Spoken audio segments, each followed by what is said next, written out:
robot inclusion. Yeah. It's bullshit. It might as well be. Let's do a couple more headlines. We'll get the hay out of here. Let's just do the headline news thing. What is all this stuff? The news. Okay. Now it's time for the motherfucking news. Yeah. Wait. Been going a while. Yeah. So this is part of the show. I'll read down some headlines, and you guys let me know. Are the phone lines open? The phone line, the lines. We have multiple lines. We have 10,000 phone lines. Operators are standing by. They're all people. open. 614-389-9109. And so I have a story here. Man posed as ghost of ex-fiance's mom. Okay. I'll do this one. That's a pretty good one. I'm on board with this already. Yeah. I am on board with a man posing as a ghost. How does one pose as a ghost? We're going to find out. Yep. We're going to find out, people. The deep investigation begins now. It's happening now. This is the kind of research that you expect from a very professional show such as ours. Yes. A man who posed as his ex-fiance's dead mother in a bid to win her back has been sentenced. Sentenced. I guess he's been charged. Oh, boy. No. Maybe this is a ghost. No, it's... Stan from Alaska, you are on the air. Hey, guys. Long time no chat. Hey, how you doing? Hi. That good, huh? Surprisingly well and on a journey, guys. Yeah, you still there? Yes. Still going? I am still on that journey. I am What kind of journey? 9 weeks strong into my journey about rediscovering myself, and Good. It's wonderful. That's awesome. Well, I'm glad you're getting something positive out of it. Does this mean you're just masturbating a lot more? Fill us back in. Some of us need a refresher. No, Joe. I am 46 days sober on the masturbation side. Yes. And, Wow, going strong. it's counting the days, people. Look at that. Wow. That's discipline. That is that's an impressive feat. How have you done it? By the grace of God, that's the only way I can do it. I can tell you boy. that. And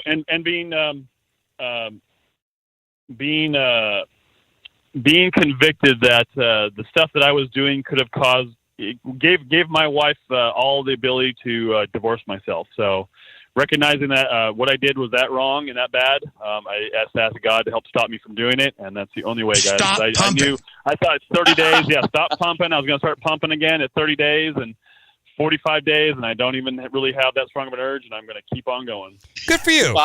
Bobby Hill in the YouTube channel is saying that your balls must be heavy, and Exploding Monkey is saying that you're going to blow like Krakatoa. Yeah, that's all. Yeah. They don't have a lot of faith in you, Stan. I feel like I feel a slight pressure down there, but it doesn't really get worse any day and every day. But I'm concerned about the first time I do engage in any kind of sexual activity with my wife or possibly by myself, and which could not be for maybe not be for another year. But yeah, it could be like Krakatoa, and it could be very painful. You gotta warn people. It's all happening.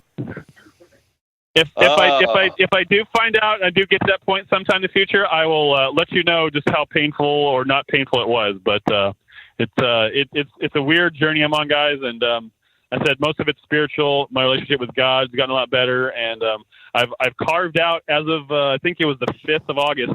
I am no longer listening to talk radio, social media, or anything about politics or anything of that nature. You know what? It really does help, what about man. our show? Yeah. I mean, I've taken a little bit of a break from your show because I've had to fill my life with a bunch of other things with addiction meetings and phone calls and church and my work. And what else am I doing? Church, addiction meetings, counseling, and doing stuff with the family. There's a lot of work going on to it, and I did check the Slack yesterday to find out. I was like, oh, you guys moved to Thursdays, and I was like, okay, well, I was in the gym, just getting done with my workout, and I was like, okay, I'm gonna do that, and I've lost lost about 25 pounds in the last 3 months, and I'm down to 170, which the last time I was down about 160 was when I was in college, my freshman year. So how tall are you? Working out, getting things. 6 feet tall. Oh my God! So you're fucking super slim, dude. He's like ripped. I'm getting down there. Jesus Christ! No, Stop pumping. I do guys say, you know, I'm coming from the right kind of side, but I saw Joe updated his picture, and I do have to say, Joe, you, even though you don't like white people and kind of stuff, I do just have to say you are a handsome-looking guy. He's a man. Oh, thanks. A straight guy. Yeah, it's pretty gross. There's nothing sexual about it, but when I hear you talk about how you don't find other white dudes and other white people attractive and kind of stuff, that's what you look at, and you know, I will admit I'm obsessed with white redhead women, and with my wife included, and but yeah, we all have our preferences. Sure, absolutely. Yeah. Well, it's great to hear that you're on this journey and you're getting something out of it, and you're doing the hard work that needs to be done to repair your relationship in your life. Yeah, I'm going to come out on the other end of this much better human being. They want selfies in the chat. Kevin Kershaw is saying he wants to see dad body. Dad body. No, thank you. Okay, maybe post it in Slack if you want. I've never taken a social, and I don't plan to take a selfie. A selfie, Yeah. and I don't plan to ever take a selfie anytime soon. We're going to start taking selfies. Nothing that spectacular. Yeah. Well, This is welcome to Selfie Cast. yeah. Well, the other thing too is I've never told you this, but I have not talked with my mom or my sister in the last 15 years, and I'm going to be making a phone call here shortly with them. They both live in Oregon. Whoa, Wow, that's a big announcement. good. So you're really trying to repair all relationships in your life. That is the goal, guys. Wow. And you know, my relationship with you guys is a separate, unique one. Yes. And you know, I do feel it's a weird kind of kinship with you, Mike and Joe, in the fact that we're all Gen Xers, almost of that same generation. Mm-hmm. And even though we like to be into weird stuff, and where I'm moving spiritually may pull me away from some of that kind of stuff, I still feel that I don't want to cast people aside and say you're no good for me because of what you do. And I really feel that deep down, like your guys' hearts and where you guys are at, you are very good, decent human beings. And I could definitely still, even if I was going to a church and I'm into religion, that kind of stuff, but for me, it's more about the spiritual journey and getting myself right with where I think God wants me to be in that relationship. I would still consider you two guys to be like great people that I could hang out with just, you know, remotely and not fall to some depravitous kind of, you know, mentality. There's a lot worse people I could be hanging out with. But I consider you guys on the upper level of people to hang out with, even though we like to talk about weird topics. And by the way, my 13-year-old daughter is now completely obsessed with listening to Coast AM. She is becoming a clone of myself. I guess it's a good thing. It introduces her to some interesting topics. And yeah, I definitely understand where you're coming from. Like, we're not going to come down on anybody about their religion, their belief system, and some of the darker stuff we talked about years ago. We don't really try to cover too much anymore. So I understand if you can't listen as much as you used to, or can't interact as much as you used to if it doesn't conform to your lifestyle. But we do enjoy talking to you. You always bring good topics, and I understand you got to take a break from the talk radio. It can be depressing. It can fill you with anxiety. I'm right there with you. Yes. No, the anxiety, I have to control myself with what's going on, and it's getting so much better every day where I don't get anxious when I come home and dealing with the kids and the wife and where my life's going to be. I'm focusing on my needs, getting myself right, and it's the right course of action. And trying to control people and deal with codependency is a real bugger. But I'm on the right path. Things are going swimmingly well. It's not perfect. I'm not a perfect person in that kind of sense.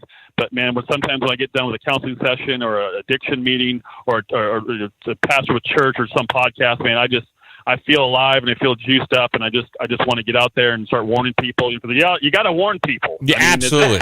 You can't get away from warning people. And I feel kind of a little bit left out that Alex Jones is getting banned from all this social media stuff, and just preferentially just kind of seeing what it is. And I haven't been listening to any of the stuff about his podcast or anything about one of the show. But I feel that even though I'm missing out on it, I'm going to miss out on life here with where I'm living at right now, and I'm trying to enjoy things, and I'm really starting to enjoy things that I didn't used to enjoy as much before, and I'm going to be in a better place. Well, good. We're awesome. really happy to hear that, Stan. That is awesome. Yeah. I Continue. think everybody kind of comes around. I think it takes, I don't know, maybe it's Arrested Development or something like that. But I mean, and I think, Mike, you could probably attest to this, is that,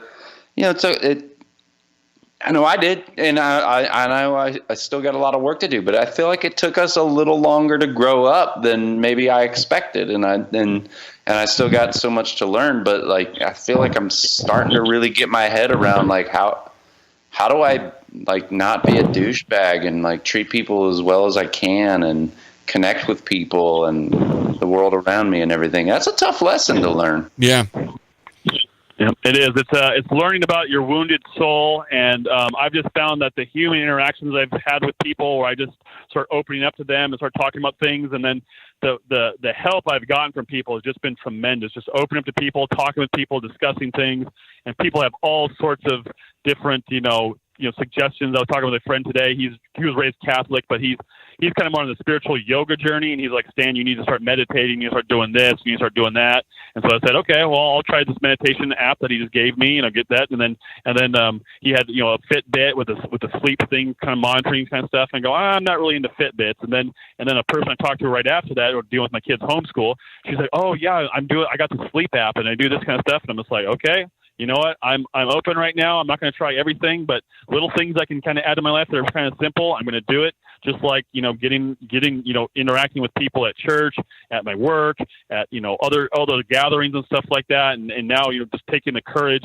You got to be courageous at times, and you got to be courageous, in the right moment, and have discernment of what you need to do. And right now, that call is for me to kind of talk to my mom and my sister, because my wife did the same thing where she hadn't talked to her dad for 5 straight years and had no intention. But then she got a phone call from somebody else. It prompted her to she just got up, said, I got to go. She went to her parents' house, talked to her dad, and on the road to recovery. It's an amazing thing for anybody, and I can't recommend addiction and counseling stuff. I know it can be hard for people because financially it is a burden, but and admitting that you might need it. We're in 2018. Yeah. Admitting you might need it. Every situation is unique. Yes, exactly. And we're in 2018. There's resources out there. You just have to have the drive to go look for them. And even though I've been doing this whole counseling thing for over 9 weeks, I look back at it and go, man, I was kind of pretty slow out of the gate. And I think really over the last 2 to 3 weeks, I've really been charging hard and just coming out of the gate like a ball of fire, just trying to really get myself where I wanted to be, because I was not happy with where things were progressing. I wanted things to go faster, but now I'm kind of learning patience is a virtue, but there's resources out there, and you can really kind of hammer this stuff home, and you don't have to strive for a specific date. It's a journey. Well, Stan, it's glad to hear that. We got to wrap up this show here real quick. Is there any final words you want to give us? Is there anything else, Stan? I want David Polias to give us some more Missing 411. Yeah, no shit. That's the only thing I think that's missing out of my life right now, outside of a repaired relationship with my wife. So I'm looking forward to that, and we'll see where this journey takes me, man. I just appreciate you guys, and thanks for letting me talk to you guys. All right, you bet, man. Take care, man. When you call. I hit the glory hole right here. All right, Stan. Take care. Thank you, Dave. Thank you. Bye. He's funny. Yeah, he's good. Goodbye. Goodbye. Goodbye. So this guy got arrested. Roy Meadwell, 51, of Yeovil, broke the terms of the restraining order when he sent Kay Wilbury a letter pretending to be the ghost of her mother. The letter told Mrs. Wimbury she made a terrible mistake in rejecting Meadwell, and added, "All you have to do is call him." He was sentenced to 4 months in prison, suspended for 2 years. He broke a restraining order, so he just wasn't. He didn't like put like a sheet on and cut out the eye holes and dance around in a closet making ghost noises, pretending to be his mother. It was which could have been good too. Yeah, that would have been fun. He thought about this, and maybe he tried to make it look older from heaven or something. Sure. Who knows? A letter from heaven, absolutely. Joe, what do you say we get the hey out of here? Let's do it. Let's do it. We're getting the heck out of here. Oh, hell nah. Now, there's no more bad news or angry people to share with people. See. We have, there's just so much news. It's all happening. We let it all happen. And we're getting the heck out of here. Transitioning over We're F your family. we're Trying doing to it F all. our family. Trying to F our families. Dude. That's right. If you want to support the show, you can go to ourbigdumbmouth.com or obdmpod.com. There's a donation button. You can join the Patreon. Posting content there all the time. If you you want to hear what we use as some source material, or if we want the Night Talk stuff, which I'm going to have some announcements for the Night Talk stuff, please subscribe. If you want to be let into the Slack, give an email to ourbigdumbmouth@gmail.com, or if you want to be in the Discord, you can let us know about that too. You can join us on Facebook, OBDM News. Just search for OBDM, will pop up. We're OBDM Pod on Twitter, OBDM Pod on Instagram. It's We're everywhere. Yeah. A leprechaun. Yes. A leprechaun. Thanks to the callers. Thanks to the donors. Thanks to the people who support us in the Slack and everywhere else. I mean, you make it a lot of fun. So, and it's getting more fun by the day. Well, it's not funny anymore. Never mind. Well, sometimes it is. Sometimes it is. Yeah. The show has grown. We're almost to 4,000 subscribers, Joe, on YouTube. Can you believe that? Oh, God. Almost. I'm going to call my mom. I mean, this is real. Exactly. This is real. That's like voluntary listeners, too. Shit! Yes, people who are subscribing because they like the show for some reason. Who knew? It's all a mystery to us sometimes. Sometimes it's funny, sometimes it's informative, but it's always consistent. Exactly. I guess. It's consistently inconsistent. It's always consistent. It's always mediocre. It's consistently mediocre. Thank you for joining our mediocre podcast. All right, we'll talk to everyone next time. Shablagoo. Shablagoo. That's about all.